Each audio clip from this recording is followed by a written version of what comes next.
கிறிஸ்துவுக்குள் அன்பான சகோதர சகோதரிகளே, உங்கள் அனைவருக்கும் கிறிஸ்மஸ் வாழ்த்துக்களையும் புத்தாண்டு வாழ்த்துக்களையும் தெரிவித்துக் கொள்கிறோம். ஆண்டவராக இயேசு கிறிஸ்து மறுபடியும் இந்த பூமியில வருகிற போது இரண்டு விதமாக வரப்போகிறார். ஒன்று இரகசிய வருகை, மகா உபத்திரவ காலம், அதற்கு பிறகு பகிரங்க வருகை.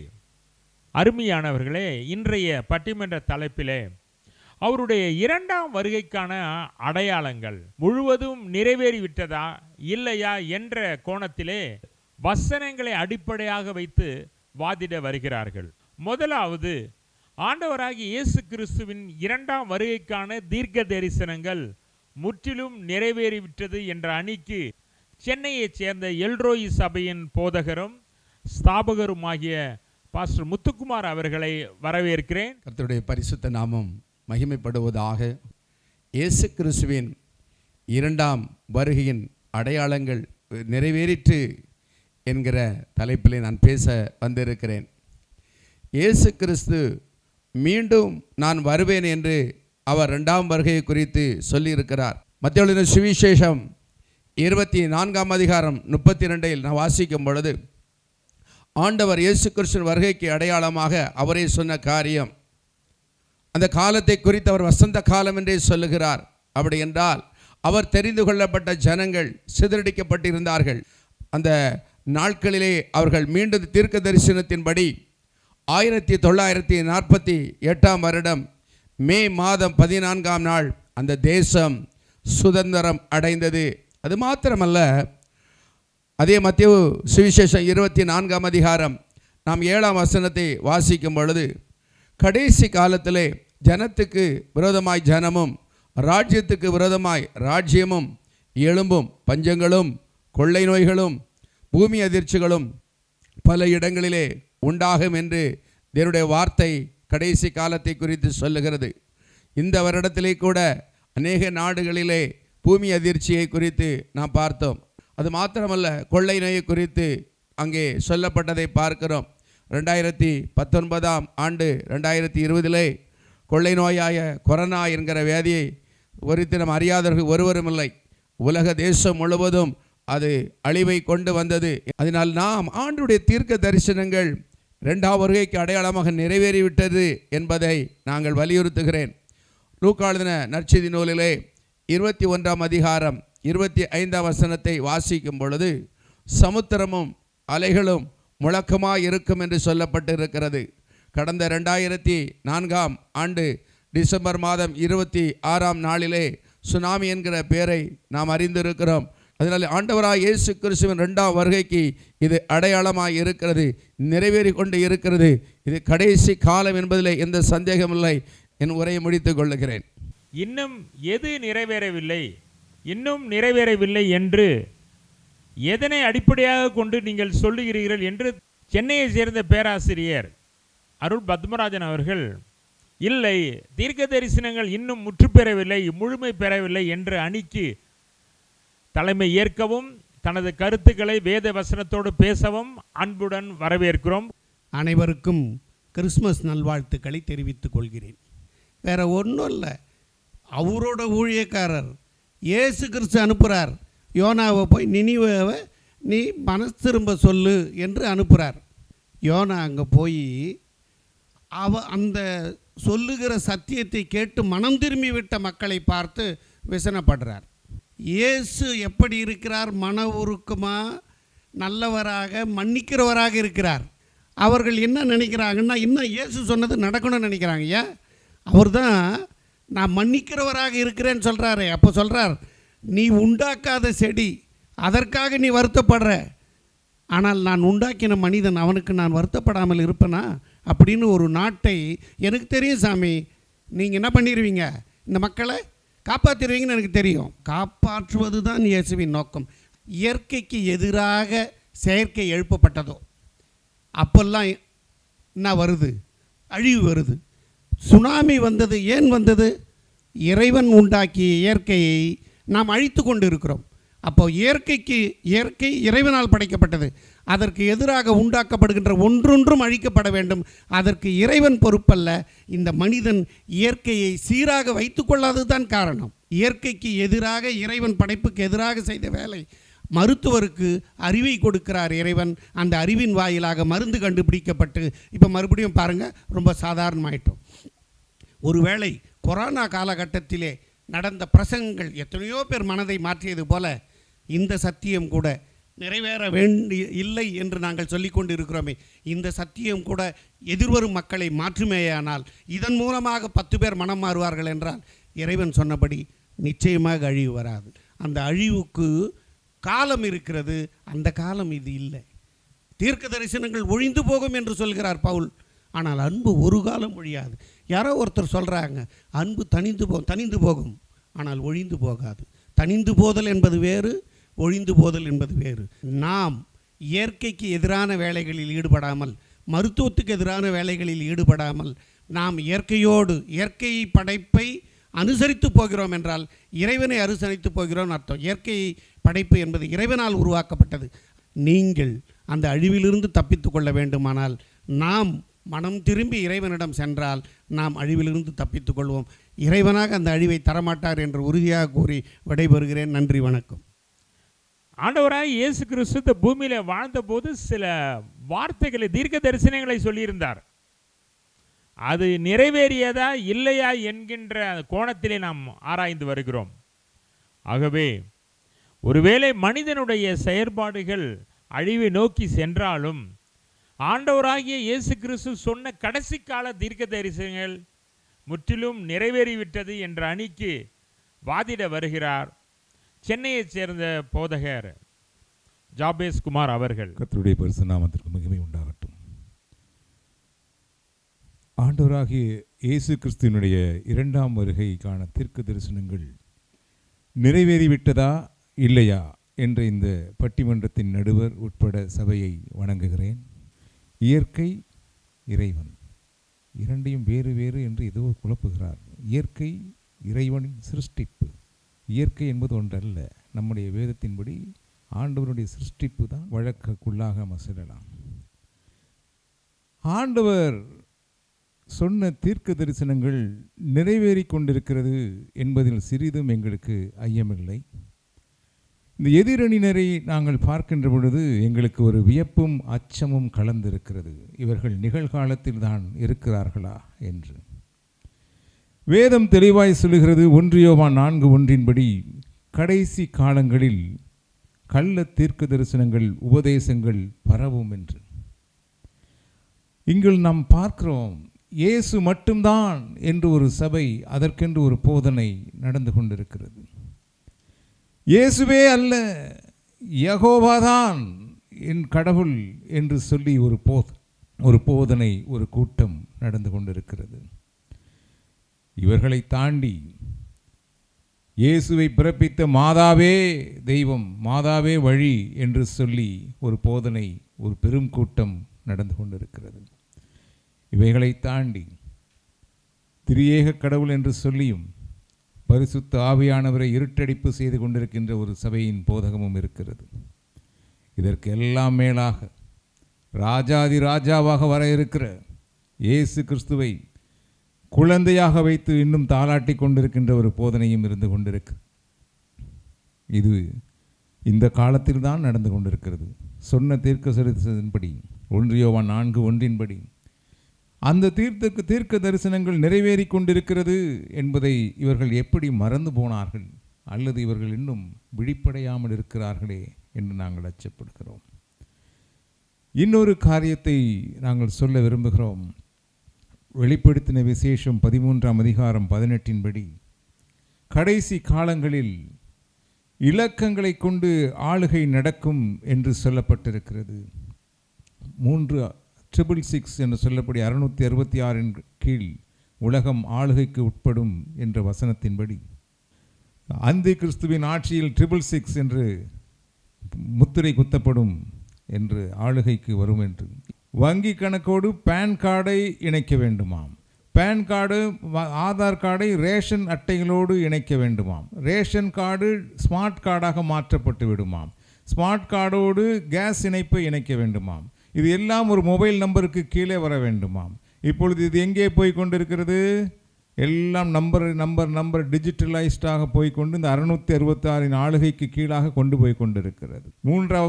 மூன்றாவதாக நாங்கள் சொல்ல விரும்புகிறது,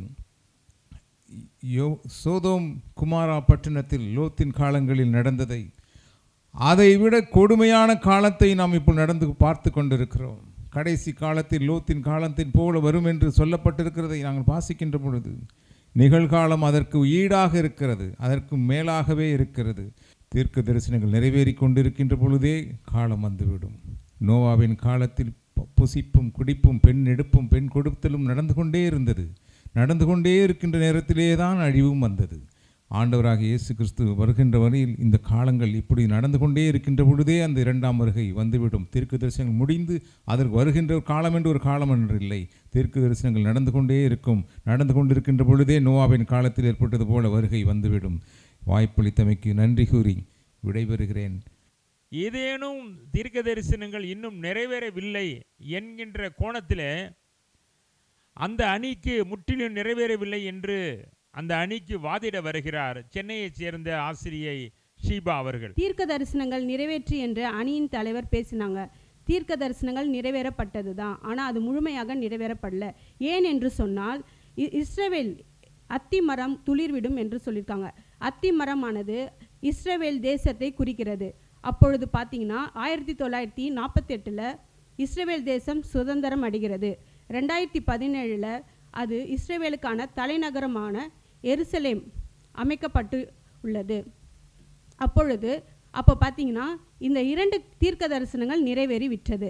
ஆனால் இதில் முக்கியமானது ஒன்று நிறைவேறப்படவில்லை. அது என்னன்னு சொன்னால், ஆலயமானது இன்னும் கட்டப்படவில்லை. அதற்கான காரியங்கள் இன்னும் முழுமையாக ஆரம்பிக்கப்படவில்லை. இந்த குறிப்பினை நான் முன்வைக்க விரும்புகிறேன். ஏனென்று சொன்னால், ஆலயம் கட்டப்பட வேண்டும். அதற்கு முன்பாக பலிபீடமானது கட்டப்பட வேண்டும். இந்த வசனத்தில் குறிக்கப்பட்டிருக்கிற தீர்க்க தரிசனம் இதுதான். அப்போ இது இன்னும் முற்றுப்பெறவில்லை. அடுத்ததாவது பாஸ்டர் ஜாபேஸ் அவங்க சொன்னாங்க 666 என்ற எண்ணை குறித்து சொன்னாங்க. 666 என்ற எண்ணு நம்ம நடைமுறைக்கு வந்துள்ளது, சரிங்களா? அப்படி இருக்கும்போது அந்த வசனத்தில் ஒரு காரியம் சொல்கிறாங்க. அது என்னன்னு பார்த்தீங்கன்னா, அந்த 666 என்ற எண்ணு நெற்றியிலும் வலது கையிலும் பொருத்தப்பட வேண்டும். அது சிறியோர் முதல் அடிமைகளாக இருக்கிற எல்லாருக்குமே அது பொருத்தப்பட வேண்டும்னு. ஆனால் இந்த காரியம் தீர்க்க தரிசனம் நிறைவேறியிருக்கா? இல்லை, இது இன்னும் முழுமை அடையவில்லை. அதனால் இவங்க சொன்ன 2 காரியமும் பாதி தான் நிறைவேறுக்கிறத தவிர மீதி இன்னும் அப்படியே தான் இருக்குது. அந்த தீர்க்க தரிசனங்கள் நிறைவேறப்படவில்லை என்று தான் நாங்கள் இங்கே பேச வந்திருக்கோம். கடைசியாக நடுவர் அவரே, மத்தேயு 24 ஏசப்பா சொல்லியிருக்காங்க, ராஜ்யத்தினுடைய சுவிசேஷம் பூமியில் உள்ள எல்லா ஜனங்களுக்கும் பிரசங்கிக்கப்பட வேண்டும் என்பதே. அப்பொழுது தான் முடிவு வரும்னு சொல்லியிருக்காங்க. அப்போது ராஜ்யத்தின் சுவிசேஷம் எல்லா ஜனங்களுக்கும் பிரசங்கிக்கப்பட்டு இருக்கா அப்படின்னு பார்க்கும்போது இல்லை. அநேக மலைவாழ் ஜனங்கள் இருக்காங்க. அநேக தேசங்களிலும் நகரங்களிலும் இயேசு கிறிஸ்துவின் பேரை கூட அறியாமல் அநேக ஜனங்கள் இருக்காங்க. அப்படி இருக்கும்போது தீர்க்க தரிசனங்கள் நிறைவேறிட்டுன்னு எப்படி அவங்க பேசலாம்? இந்த வாய்ப்பினை கொடுத்த நடுவர் அவர்களுக்கும் பட்டிமன்ற குழுவினருக்கும் நன்றி கூறி விடைபெறுகிறேன். நன்றி, வணக்கம். தீர்க்க தரிசனங்கள் நிறைவேறியது என்ற அணிக்கு வாதிட வருகிறார் சென்னையைச் சேர்ந்த மருத்துவர் டெய்சி அவர்கள். சுமார் 2000 ஆண்டுகளுக்கு முன்பதாக ஆண்டவராக இயேசு கிறிஸ்து தம்முடைய சீஷர்களுக்கு தம்முடைய வருகை 2ஆம் வருகை குறித்து சில காரியங்களை வெளிப்படுத்துகிறார். அதிலிருந்து முக்கியமான ஒரு 3 காரியங்களை இந்த இடத்துல நான் ஆதாரங்களோடு பதிவு செய்ய நான் விருப்பப்படுகிறேன். முதலாவது, எனக்கு முன்பதாக பேசின பேராசிரியர் ஆகட்டும், ஆசிரியர் ஷீபா அவர்கள் ஆகட்டும், இன்னும் பார்த்திங்கன்னா அவங்க என்ன ஆசிரியர் தெரியல, அவங்க இன்னும் வரலாறு நிறைய படிக்கணும் அப்படின்னு நான் கேட்டுக்கிறேன். ஏன் சொன்னால், அன்பு தணிந்து போம். கடைசி காலங்களில் மத்தேயுல ஆண்டவர் சொல்லுகிறாரு, அன்பு தணிந்து போம் அப்படின்னு சொல்கிறாரு. இன்றைய காலகட்டத்தில் ஒரு வீட்டுக்குள்ளே போனீங்க அப்படின்னு சொன்னால், ஒரு வீட்டில் டிவி பாட்டுக்கு ஓடிட்டுருக்கோம், இன்னொரு 6 பேர் உட்காந்துட்டு இருப்பாங்க. 6 பேருமே என்ன பண்ணுவாங்க அப்படின்னு சொன்னால், செல்ஃபோனை கையில் வச்சு பார்த்துட்டு இருக்காங்க. ஒருத்தருடைய முகத்தை இன்னொருவர் பார்த்து பேசக்கூடாத காலம் இப்போது வந்து விட்டது. அன்பு தணிந்து விட்டது என்பதற்கான ஆதாரம் இது முதல்ல நம்ம குடும்பத்திலேருந்தே ஆரம்பிக்குது இல்லையா? ரெண்டாவதாக பார்த்தீங்கன்னா, கணவன் மனைவிக்கிடையே இருக்கிற ஈகோ கிளாஷ், எல்லா காரியங்களிலும் கணவன் மனைவி இருக்கிற அன்பு தணிந்து போய் இப்போது டைவர்ஸ் அப்படின்னு சொல்லி நிறைய காரியங்களை நீங்கள் கேள்விப்படுது. சமீப காலமாக 50 வயதுக்கு மேற்பட்டவங்க அநேக டைவர்ஸ் கேஸுகளை பதிவு செய்கிறதை நாம் பார்க்க முடியும். இன்னும் ஒன்று சொல்லணும்னா, அது பேராசிரியருக்காக நான் ஒரு விஷயம் சொல்ல விரும்புகிறேன். டெஸ்லா நிறுவனத்தின் ஓனர் எலன் மாஸ்க் அவங்க வந்து ஒரு ரோபோ வந்து கிரியேட் பண்ணியிருக்காங்க. அது என்னன்னு சொன்னால் தி ஆப்டிமஸ்ட். அது வந்து ஒரு ஹியூமனாய்ட் ரோபோட். அது எதற்காக அப்படின்னா, மனிதர்களை ரீப்ளேஸ் பண்ணக்கூடிய தன்மை அந்த ரோபோக்கு உண்டு. அதாவது நீங்கள் என்ன பேசினாலும் அது திரும்ப உங்களுக்கு பேசுகிறதாகட்டும், நீங்கள் சொல்லுகிற வேலையை அது பணிவோடு செய்கிறதாகட்டும், எல்லா காரியங்களையும் மனிதனை ரீப்ளேஸ் பண்ணுற தன்மையான ரோபோ ஒன்று இப்போது அந்த தேசத்திலே ஆல்ரெடி என்ன பண்ண பழக்கத்துக்குள்ளாக வந்து விட்டது. இதை வந்து ஆசிரியர் அவர்களுக்கு நான் சொல்லுகிறேன், வேணும்னா நீங்கள் ரோபோ கூட வாங்கிக்கோங்க, டெலிவரி பண்ணுவாங்க, பிரச்சனை இல்லை. அன்பு தணிந்து விட்டது. உயிரோடு இருக்கிற மனிதர்களை பார்க்கிலும் இயந்திரங்கள் மேல் செலுத்துகிற அன்பு அந்த காலங்கள் நெருங்கி விட்டது என்பதற்கான அதிகாரப்பூர்வமான ஆதாரங்கள். இரண்டாவது காரியமாக ஆண்டவராகிய இயேசு கிறிஸ்து தானியேலின் புத்தகத்தில் சொல்லுகிறார், அறிவு பெருகிவிடும் என்று சொல்லுகிறார். இந்த ஆர்டிஃபிஷியல் இன்டெலிஜென்ஸ் சொல்லக்கூடிய டெக்னாலஜி பார்த்திங்கன்னா, இறந்தவர்களை கூட உயிரோடு நம்மளோட பேச வைக்கிற மாதிரியான பிம்பங்களை நம்ம இப்போது சமீப காலத்தில் எல்லா இடத்துலையும் பார்த்துருக்கோம். நீங்கள் எல்லா ஃபேஸ்புக், ட்விட்டர் எல்லாம் பார்த்தீங்கன்னா அதில் இறந்தவர்கள் நம்மளை போல் நம்ம பக்கத்தில் இருந்து பேசுகிற அளவுக்கு டெக்னாலஜியானது அறிவு பெருகி விட்டது. இன்னொன்று சொல்ல போனால், குழந்தையாக இருக்கும் போது நம்மளோட காலங்கள் சரி, நடுவர் அவர்களோட காலமாகட்டும் சரி, எல்லாரும் பொம்மைகளை வைத்து விளையாடின காலம் உண்டு. ஆனால் இப்பொழுது அந்த பொம்மைகளை தயாரிக்கிற செய்கிற குழந்தைகள் வந்து நிறைய பெருகிட்டாங்க. அப்போ குழந்தைகளுங்கே அறிவு பெருகி விட்டது என்பதற்கான அதிகாரப்பூர்வமான ஆதாரம். உலக சாதனைனா நம்மளுக்கு என்னன்னு தெரியாது. ஆனால் இப்பொழுது 4 மாத குழந்தை உலக சாதனை படைக்குதுன்னா இதை பற்றி எல்லாருமே நீங்கள் கேள்விப்பட்டிருப்பீங்க. அது இல்லைன்னு யாராலையும் மறுக்க முடியாது நடுவர்களே. இன்னும் அதிகாரப்பூர்வமாக சொன்னால், நோக்கியா கம்பெனி வந்து ஒரு ரீசெண்டாக ஒரு செய்தி வெளியிட்டிருக்காங்க. அதில் பார்த்தீங்கன்னா, இன்னும் 2030 ஆண்டுக்குள்ளே 6G என்று சொல்லக்கூடிய ஒரு நிறுவனம் வரப்போகுது. அதற்கான வேலைகள் 2023 ஆண்டு பெங்களூர் லேபில் ஆராய்ச்சி மையம் ஆரம்பிக்கப்பட்டு விட்டது. அதாவது நாமும் இனிமேல் இந்த ஃபோன் யூஸ் பண்ணுற வேலைலாம் நம்மளுக்கு இருக்காது. ஏன்னா நாமே ஃபோனாக மாறப்போகிறோம். இன்னும் வருங்காலங்களிலே பார்த்திங்கன்னா நம்ம கண்காணிப்பு பொருளாக மாற்றி விடுவார்கள். மூன்றாவதாக, லூக்கா விஷயத்திலே ஆண்டவராகிய இயேசு கிறிஸ்து சொல்லுகிறார், கொள்ளை நோய்களும் வானத்தின் அடையாளங்களும் பார்ப்பீங்க அப்படின்னு சொல்லிட்டு. ஐநா சபையாக வந்து இப்போ ஒரு ரீசெண்டான என்ன செய்தி சொல்கிறாங்கன்னா, வருங்காலத்தில் நம்ம பூமியானது ரொம்ப அதிக வெப்பத்துக்குள்ளே உள்ளாகும். அதனால் ஹீட் ஸ்ட்ரோக்ஸ் என்று சொல்லக்கூடிய ஒரு கொடிய விதமான ஒரு தாக்குதல் மனிதர்கள் இடத்துல ஏற்பட்டு அநேக மனிதர்கள் இறந்து போகக்கூடும் என்று ஐநா சபை வெளியரங்கமாய் வெளியிட்டிருக்கிறது. அதே போல் WHO சுகாதார மையங்களும் இங்கிலாந்து தேசத்தின் தடுப்பூசி நிறுவனம் வந்து ஒரு செய்தி வெளியிடுறாங்க. நம்ம பார்த்த கொரோனா வைரஸை விட 5 மடங்கு கொடிய வியாதி ஒன்று கண்டுபிடிக்கப்பட்டுள்ளது. அதன் பேர் வந்து இரத்த காய்ச்சல், இரத்த கசிவு காய்ச்சல் என்று சொல்லப்படுகிறது, மார்பர்க் வைரஸ். அது என்ன பண்ணோன்னா 8 நாட்களில் ஒரு மனிதனின் உயிரை பறிக்கக்கூடிய அளவுக்கு அந்த வைரஸ் ஆனது இப்போது கண்டுபிடிக்கப்பட்டு விட்டது. கொள்ளை நோய் பெருகும் என்ற ஆண்டோடைய வசனமும் இன்று நிறைவேறிவிட்டது. கடைசியாக எதிரணிக்கு ஒன்று சொல்ல விரும்புகிறேன், விழித்து கொள்ளுங்கள். ஓசியா புத்தகத்தில் சொல்லப்பட்டது போல தேவனுடைய வருகை ஆயத்தமாக இருக்கிறது, சமீபித்துக் கொள்ளுங்கள். ஏனென்றால் ஆண்டவருடைய சுவிசேஷம் என்னும் விதை தூவப்பட்டு விட்டது. அதை நீர்ப்பாய்ச்சி வளர செய்கிறவர் தேவன் ஒருவரே. இந்த வாய்ப்பினை தந்த அனைவருக்கும் என் நன்றியை தெரிவித்துக் கொள்கிறேன். பாருங்கள், என்னென்ன இன்னும் தீர்க்க தரிசனங்கள் நிறைவேறாமல் இருக்கிறது. அந்த அணிக்கு சென்னையைச் சேர்ந்த ஓய்வு பெற்ற தமிழ் ஆசிரியர் பமிலா அவர்களை அன்புடன் வரவேற்கிறோம். இயேசு கிறிஸ்துவின் 2ஆம் வருகைக்கான அடையாளங்கள் நிறைவேறியதா இல்லையா? நீங்கள் சொன்ன அனைத்து கருத்துக்களும் நாங்களும் அறிந்ததே. இது முற்றுப்பெறவில்லை என்றுதான் நாங்கள் இங்கே வாதிட வந்திருக்கிறோம். இயேசுவிடம் சீடர்கள் கேட்கிறார்கள், அவருடைய 2ஆம் வருகை குறித்து அவருக்கு பேசும்போது, நீர் வருவதற்கான அடையாளங்கள் என்ன இயேசுவே சொல்லும் என்று கேட்கும்போது அவர் சொல்லுகிறார், மத்தேயு 24:14 ராஜ்யத்தினுடைய இந்த சுவிசேஷம் பூலோகம் எங்கும் உள்ள சகல ஜனங்களுக்கும் சாட்சியாக பிரசங்கிக்கப்படும். ஐயா நடுவர் அவர்களே, இயேசு என்பவர் யார் என்று நமக்கு தெரியும். நம்மோடு கூட பயணிக்கிற அனைவருக்கும் தெரியுமா? நம்மோடு கூட பணி செய்கிறவர்களுக்கு தெரியுமா? நம் அருகில் வசிப்பவர்களுக்கு தெரியுமா? யாக்கோபு 5:19-20 வசனங்களில், உங்களில் ஒருவன் சத்தியத்தை விட்டு விலகி மோசம் போகும்போது மற்றொருவன் அவனை திருப்பினால், தப்பிப்போன மார்க்கத்தினின்று பாவியை திருப்புகிறவன் ஒரு ஆத்துமாவை மரணத்தினின்று ரட்சித்து திரளான பாவங்களை மூடுவான் என்று நாம் கேட்கிறோம், வாசிக்கின்றோம். இன்று எத்தனை பேர் பாவத்தில் வாழ்கின்ற மக்களை பார்த்து அவர்களுக்காக ஏங்கி அவர்கள் பாவத்திலிருந்து விடுதலை ஆவதற்கு இயேசுவின் அன்பை எடுத்து நாம் சொல்லுகிறோமா? இன்று சபைகள் கூட நீதி நியாய தீர்ப்பு பற்றி மக்களுக்கு தைரியமாக கூறுவதில்லை.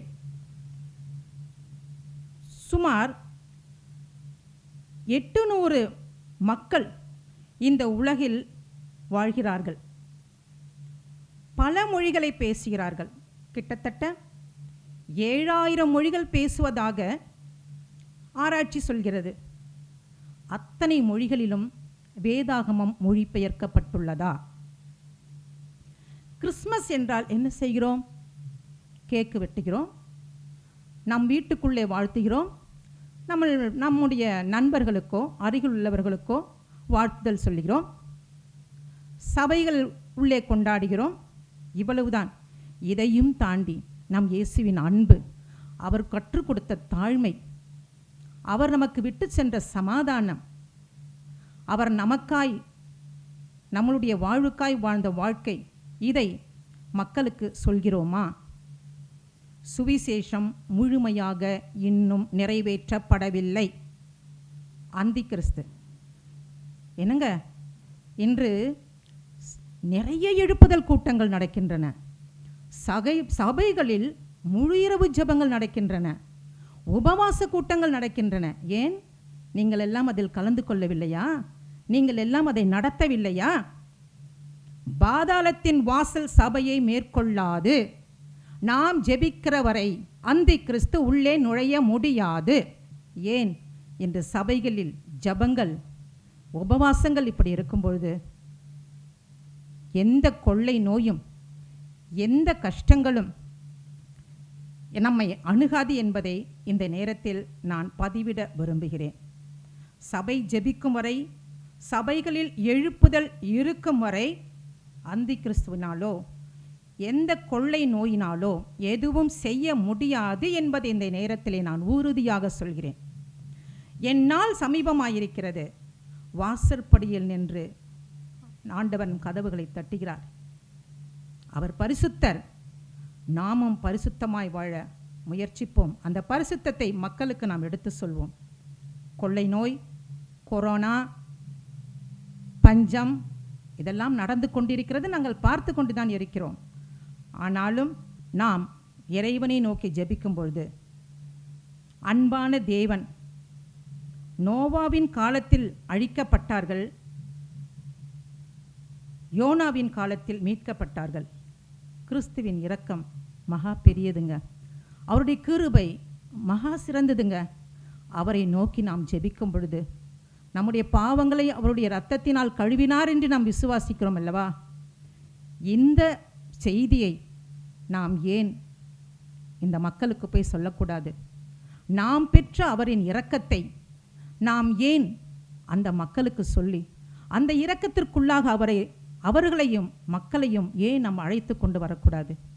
எனவே இன்னும் இயேசு கிறிஸ்துவின் 2ஆம் வருகைக்கான அடையாளங்கள் முழுமையாக நிறைவேற்றப்படவில்லை என்று சொல்லி வாய்ப்பளித்தமைக்கு நன்றி கூறி விடைபெறுகிறேன். நன்றி, வணக்கம். கிறிஸ்துவுக்குள் அன்பான சகோதர சகோதரிகளே, இது தீர்ப்பு சொல்லுகிற நேரம். இருவருமே நல்ல ஒரு புள்ளி விவரத்துடன் வேத வசனத்துடன் உங்கள் முன்பாக தனது கருத்துக்களை கூறினார்கள். குறிப்பாக பாஸ்டர் முத்துக்குமார் அவர்கள் ஒரு நல்ல ஒரு தெளிவான காரியங்களை சொன்னார். சரியான தீர்க்க தரிசனங்கள் இன்னும் போகவில்லை என்று தனது அணிக்கு அருமையாக கருத்துக்களை கூறி, அதனைத் தொடர்ந்து மருத்துவர் டெய்சி அவர்கள் மருத்துவ ரீதியாக சரியான வேத வசனங்களை புள்ளி விவரத்துடன் ஒப்பிட்டு சென்றுள்ளார்.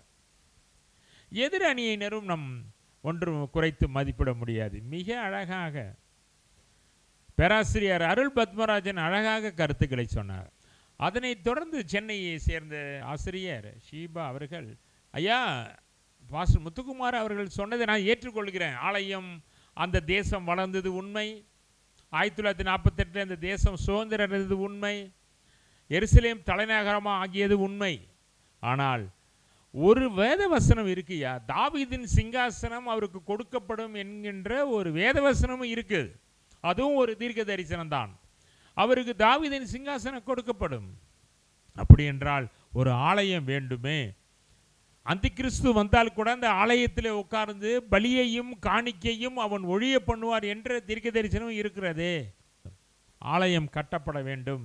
அந்த ஆலயத்தினுடைய பணிகள் ஆரம்பித்ததாக செய்தித்தாள்களிலோ தொலைக்காட்சியிலோ நம்ம கேட்கல. எனவே இரண்டாம் வருகைக்கான தீர்க்க தரிசனங்கள் நிறைவேறினது போல தோன்றினாலும் நிறைவேறவில்லை என்று தனது கருத்தை ஆணித்தரமாக எடுத்துரைத்தார். மோசே காலத்தில் மோசேவுக்கும் இஸ்ரவேலருக்கும் அமிலேயருக்கும் சண்டை வந்தபோது மோசே கைகளை உயர்த்தின போது அவனுடைய ஜனமான இஸ்ரேல் ஜனம் வெற்றி பெற்றது, ஜெயம் பெற்றது. அவன் சோர்ந்து போய் தன்னுடைய கைகளை தாழ விட்டபோது அமிலேயர் ஜெயம் கொண்டார்கள். அதுபோல இந்த பூமியில வரப்போகிற அந்தி கிறிஸ்துவின் 7 வருட உபத்திரவ காலம் எதை பொறுத்தது என்றால் சபையினுடைய விழிப்புணர்வு, சபையினுடைய எழுப்புதல் கூட்டங்கள், சபையினுடைய ஜபங்கள், சபை மக்களுடைய விசுவாச போராட்டங்கள் இருக்கும் வரை இந்த அந்தி கிறிஸ்துவனுடைய ஆட்சியும் தீர்க்க தரிசனங்கள் நிறைவேறினாலும் கூட ஆண்டவராகிய இயேசு கிறிஸ்துவனுடைய கிருபை இந்த பூமியில நிலைக்கும் என்று சொன்னார். சத்தியம் தொலைக்காட்சி என்று நீங்கள் தொலைக்காட்சியை பார்த்துருப்பீங்க. சனிக்கிழமை ஞாயிற்றுக்கிழமையில சகோதரர் மோகன் லாசரஸ் அவர்கள் நடத்துகிற எழுப்புதல் கூட்டங்களை கிறிஸ்தவர்கள் மட்டுமல்ல பிரஜாதி மக்களும் அதை கண்டு களிக்கின்றனர், அதை விசுவாசிக்கின்றனர். இது எதை காண்பிக்கிறது? சபையானது விழித்து கொண்டிருக்கிறது, ஜெயம் பெறுவார்கள். அவர் நியாயம் தீர்க்க வருகிறார், நியாயம் தீர்க்க வருகிறார். உபத்திரவ காலத்திற்கு யார் காரணமாகிய அந்தி கிறிஸ்துவை அழிக்க வருகிறார்.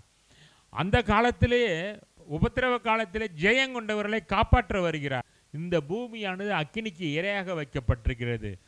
காலம் இனி செல்லாது. தீர்க்க தரிசனங்கள் அனைத்தும் நிறைவேறிவிட்டன, அதில் மாற்று கருத்து இல்லை.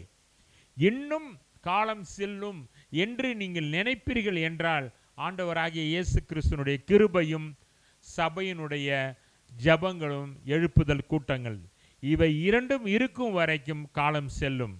ஆகவே இவைகள் சபைகள் சோர்ந்து போகும் என்றால் அந்தி கிறிஸ்துவின் ஆட்சி இந்த பூமிக்கு வரும். ஆண்டவராகிய இயேசு கிறிஸ்து சொன்ன அனைத்து தீர்க்க தரிசனமும் நிறைவேறும்.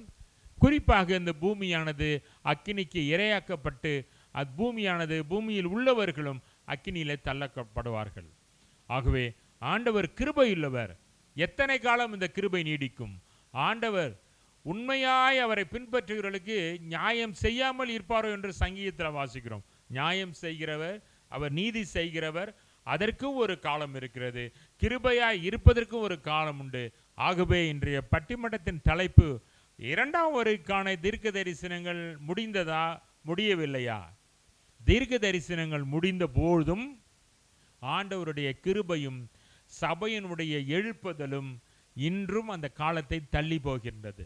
இந்த நாளினுடைய கடைசி இறுதியாக நான் சொல்லுகிற தீர்ப்பு, தீர்க்க தரிசனங்கள் நிறைவேறிவிட்டன, உண்மைதான். அதே நேரத்தில் ஆண்டவராகிய இயேசு கிறிஸ்து இரக்கமுள்ளவர் என்கின்ற தீர்க்க தரிசனமும் இருக்கின்ற ஒரு காரணத்தினால் காலங்கள் செல்லும். இதுவும் தொடர்ந்து காலம் செல்லாது. அவருடைய கிருபைக்கும் இரக்கத்திற்கும் ஒரு அளவு இருக்கின்றது சொல்லி இந்த வாய்ப்பினை தந்த ஒவ்வொருவருக்கும் நன்றியை கூறி, இரு அணியினராக பிரிந்து தங்கள் கருத்துக்களை வேத அடிப்படையிலும் அரசியல் ரீதியான உலக ரீதியான புள்ளி விவரங்கள் அடிப்படையிலும் கருத்துக்களை சமர்ப்பித்த ஒவ்வொருவருக்கும் நன்றியை கூறுகிறேன். உங்கள் அனைவருக்கும் கிறிஸ்துமஸ் புத்தாண்டு வாழ்த்துக்களை கூறி விடைபெறுகிறேன். நன்றி, வணக்கம்.